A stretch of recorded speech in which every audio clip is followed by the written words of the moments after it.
Continuação do segundo São João. Naquele tempo, Jesus foi para o Monte das Oliveiras, e ao romper da manhã voltou para o templo, e todo o povo foi ter com ele.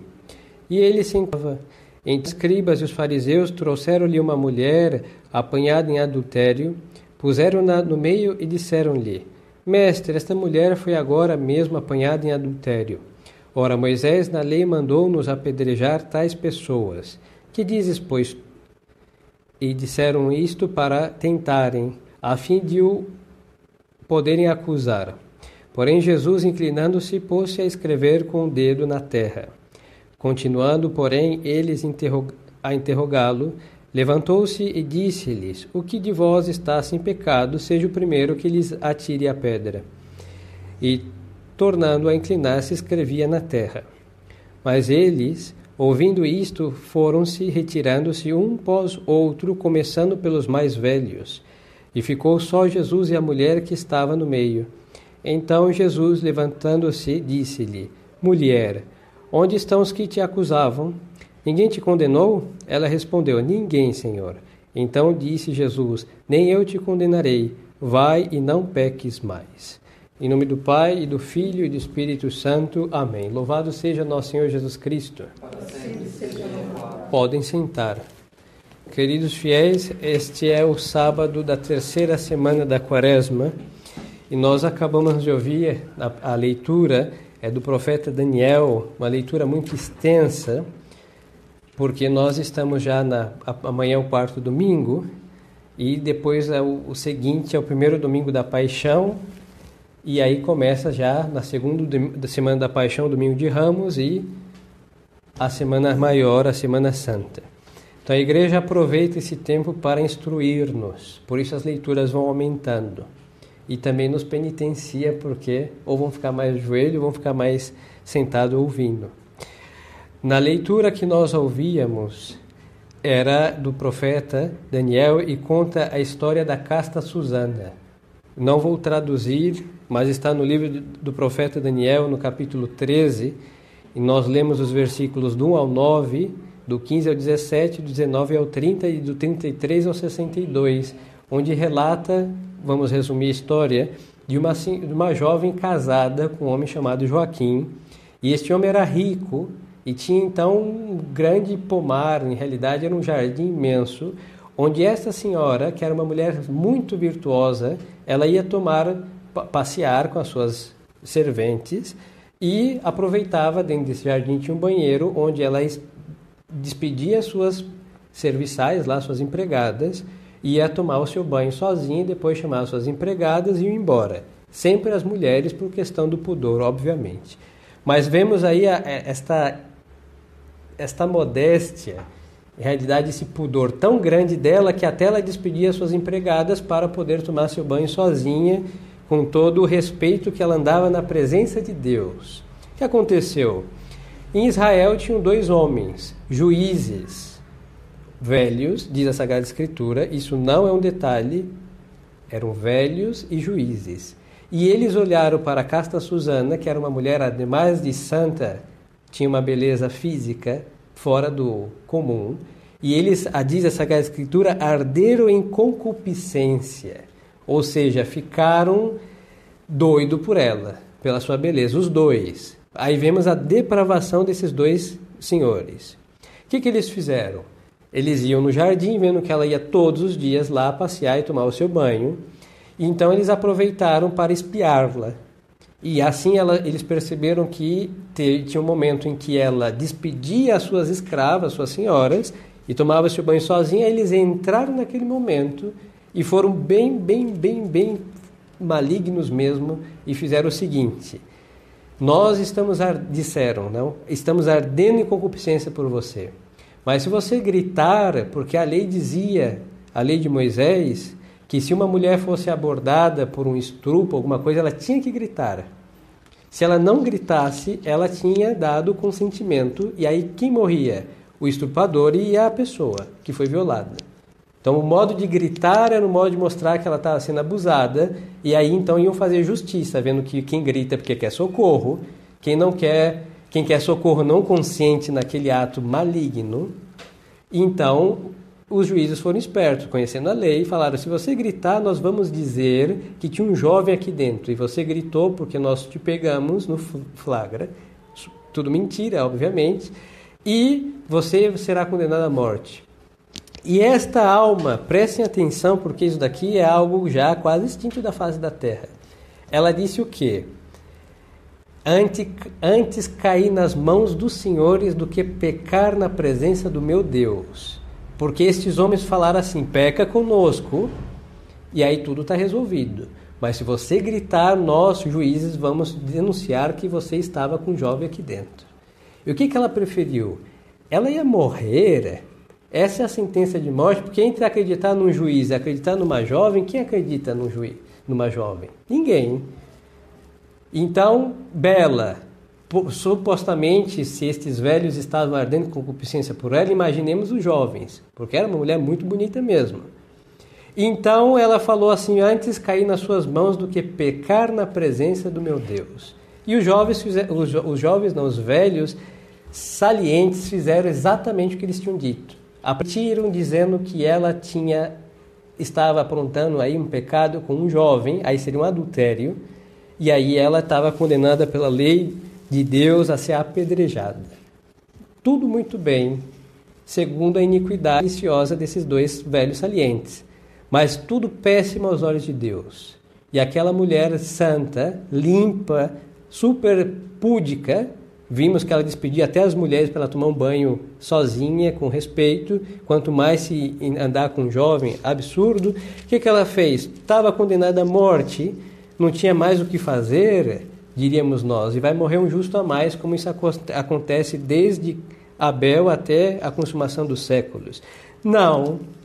Ela fez uma oração: Senhor Deus, o Senhor conhece todos os pensamentos escondidos no mais profundo dos corações, disse essa mulher, e o Senhor sabe que eu não pequei na sua presença.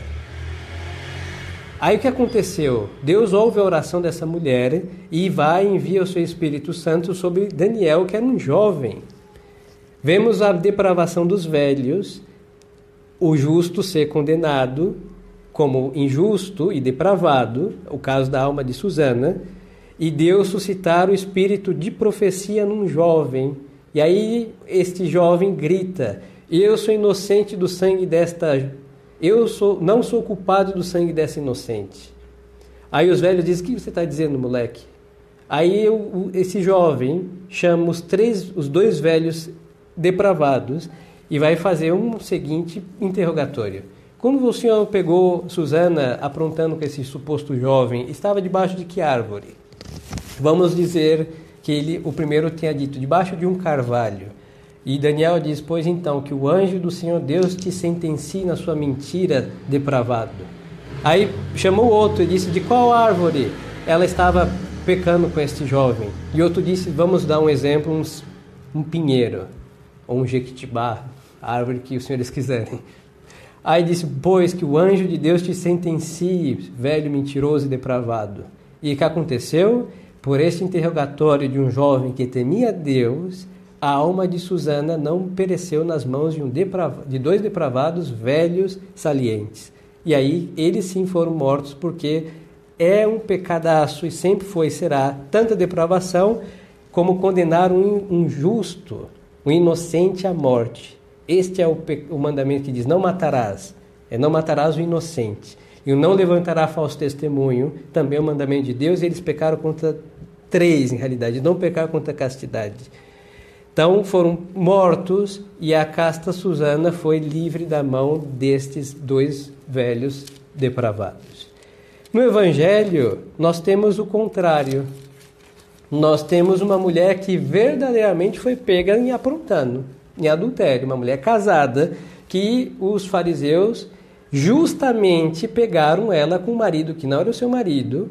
Então, o que eles vão fazer? Eles vão usar um fato real, justiça, e é o mesmo Deus que mandou apedrejar os adúlteros, hein? Até aqui os fariseus estão com toda a razão. E o que acontece? Nosso Senhor vai ser tentado por esses orgulhosos, mas só que atentado pela verdade. Eles vão usar o que Deus disse no Antigo Testamento para colocar Nosso Senhor à prova. Mas Nosso Senhor, que foi Ele que ensinou o Antigo Testamento, assim que Ele não vai se contradizer. O que acontece? Levam essa mulher, pega no adultério. A lei manda apedrejar. E eles vão falar assim, Senhor, o que o Senhor diz a respeito? E Nosso Senhor estava escrevendo no chão. Não é um detalhe. A tradição conta que Nosso Senhor estava escrevendo o pecado daqueles velhos. De todos eles. Estava escrevendo. E Nosso Senhor diz, bom, quem não tiver pecado, seja o primeiro a tirar a pedra nessa pecadora. E Nosso Senhor não está dizendo que atirar a pedra nela seja errado, porque foi Ele que mandou apedrejar no Antigo Testamento. Mas Ele está dizendo assim, que quem não tiver pecado, atire a primeira. Por que diz Deus? Porque aqueles velhos que queriam fazer justiça, eles estavam mais depravados do que a adúltera. Então, quem eram eles para fazer justiça diante dos homens, se diante de Deus eles eram criminosos? E Nosso Senhor, com palavras sábias poucas, porque eles não ouvem muita coisa, foi muito, muito profundamente em sua afirmação, os atinge, e eles, o que acontece? Nosso Senhor continua escrevendo com seu dedo na terra.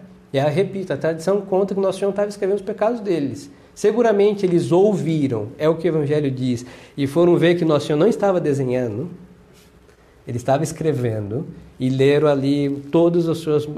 e diz o Evangelho, outra coisa que não é detalhe, os velhos saíram primeiro e depois os mais jovens. Ou seja, os velhos, saduceus e fariseus, que eram os mestres, estavam mais bandidos e delinquentes, depravados que os jovens. Isso não é normal. E aí foram, e o que acontece? Nosso Senhor levanta a sua cabeça e diz, mulher, ninguém te condenou? Aonde estão? Não, Senhor, ninguém. E Nosso Senhor vai dizer, nem eu te condeno. Nosso Senhor podia ter, a única pedrada que ela podia ter levado e merecido, era de Nosso Senhor. Nosso Senhor podia ter falado, pois é, mas eu vou te dar a pedrada, foi eu que mandei, e você, bom, não ia morrer com uma pedrada só, talvez, né, se fosse uma pedra grande, mas Nosso Senhor faria justiça. Mas o que Ele fez? Justiça e misericórdia. Pois é, ninguém te condena, nem eu. E Nosso Senhor, se fôssemos escrever suas faltas, não existiria uma possível. Qualquer coisa que acusasse Nosso Senhor de falta seria mentira. Seria, é e será sempre. Nosso Senhor é Deus, não erra. E Ele também é justo, não é injusto perdoando. Mas o que Ele diz para essa mulher, vai e não peques mais. Isso é maravilhoso. Notar que a justiça de Deus, ela não vence a sua misericórdia, mas ela se abraça e ela faz justiça e misericórdia ao mesmo tempo. Mas para a alma que não quer pecar mais. É verdade que existem fragilidades, existem várias classes de pecado, mas as almas que amam o seu pecado, elas vão encontrar essas pedradas, hein?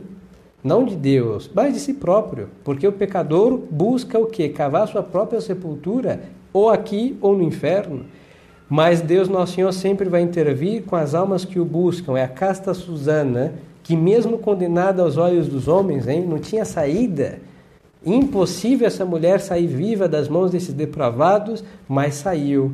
E agora uma verdadeira bandoleira, delinquente, que é esta mulher de má vida, essa adúltera, também impossível sair das mãos da justiça dos homens, mas ela saiu. Uma saiu por ser inocente e a outra saiu por ser penitente. Ela se arrependeu e Nosso Senhor disse, não peques mais. E essa mulher seguramente obedeceu isso. Mesmo caso de Maria Madalena, quando Nosso Senhor lhe expulsa 7 demônios, ela vai deixar os seus pecados e vai virar depois Santa Maria Madalena. Pois então, almas, nós temos aqui então 2 coisas a considerar. Primeiro, a justiça injusta daqueles velhos do caso de Susana. Porque eles queriam acusá-la de impureza, de perversa, e ela era nada mais que um espelho. Quando eles estavam diante dela, eles viam que a alma deles. Por isso eles vão fazer um falso testemunho, mentiras, falsas acusações, vão difamar esta mulher, porque todas essas acusações falsas é difamação, fora calúnias e detrações, e se fizéssemos o exame de consciência desses 2 velhos safados, pecadores, delinquentes, nós teríamos realmente uma lista imensa de pecados que eles violaram, do escândalo, mau exemplo, etc. Não? Agora, Deus, nosso Senhor, intervém para defendê-la. Por quê? Porque o inocente clama a Deus e Deus intervém, porque Deus não permite que oprime os órfãos, viúvas e as almas inocentes. Sempre será assim. Aí nós temos aqui o poder da oração das almas limpas, das almas que querem viver segundo a lei de Deus. E as almas que obram em coerência com Deus, porque esta mulher disse assim: eu não quero pecar na presença do Senhor meu Deus. E se ela fizesse algum pecado, ia ficar entre os três. Ela ia seguir com a fama de casta e muito bela e rica, e os velhos iam ficar felizes pelo pecado cometido, e ela ia seguir a sua vida de rica e muito amada, mas só que não, ela não quis pecar na presença de Deus. E por isso foi na presença de Deus que ela encontrou o Espírito de Deus que fez uma intervenção pelo profeta Daniel. Agora, esta do Evangelho pareceria uma contradição, mas ela peca na presença de Deus. Porque quem sabia do pecado desta mulher, da adúltera? O homem que não era seu marido, e ela foi pega em flagrante por outros sacerdotes que apareceram ali, sabe por quê?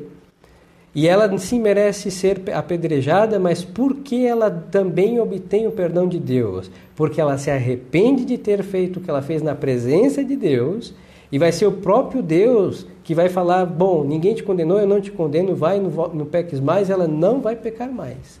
Aí nós temos aí dois casos totalmente diferentes, mas nós temos a ação de Deus a mesma. Ele protege o inocente e ele vai também intervir na vida do pecador arrependido. E ambos encontrarão a sua misericórdia.